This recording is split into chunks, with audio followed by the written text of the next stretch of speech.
asalaamaaleykum kon ñu ñëw ci bindu juróom-benneel bi ci tasawudu sixaar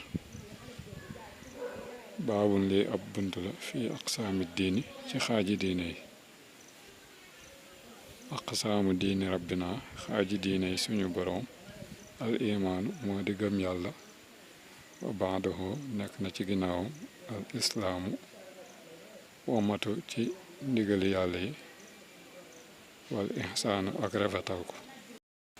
imaanukum seenu gëm yaa ayyuhas sixaaru yéen ndaw ñi bi man ci yàlla mi nga xam ne loo ñeel na ko as sixaaru ndaw ñi wal kibaaru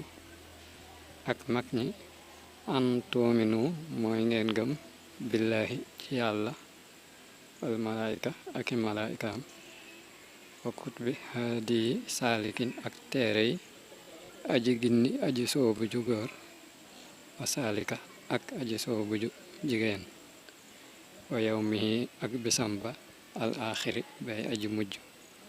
war rusli ak yonente alkiram ñadi way tedd wal xadari ak dogal ba allësi ba nga xam ne yajuudu dana tabe bil maraam ci sàkkuteef la imaanukum seenu gëm bi rabbukum ci seen boroom tasdiixun mooy ak dëggal bi annahu ci naka moom wujooduhu amam nga xaqiiqun lu dëggu la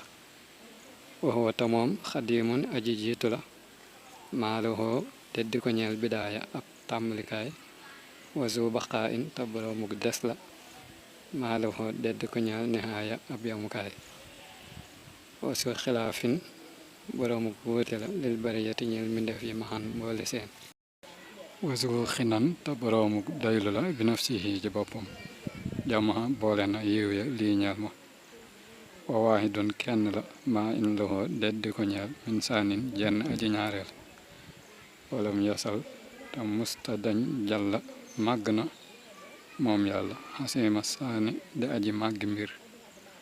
bisaati ci jëmm ja wal wasfi ak melowa wabil fi'li ak ci jëf ja maxan mboole seen tafarrada weet na alfardu aji weet ja allasi ka nga xam ne xamaxan not na noon ya lii ñeel ma maa indaxoo det di ko ñeel fi zaati ci jëmu ja wal wasfi ak melowa wa fi afxaalihi ak ci ay jëfam saanin aji ñaareel wa yastafi dana tànn man saa ko soob kon bindu tay bi foofu lañ koy yemale ba beneen yoon insha allahu rabbi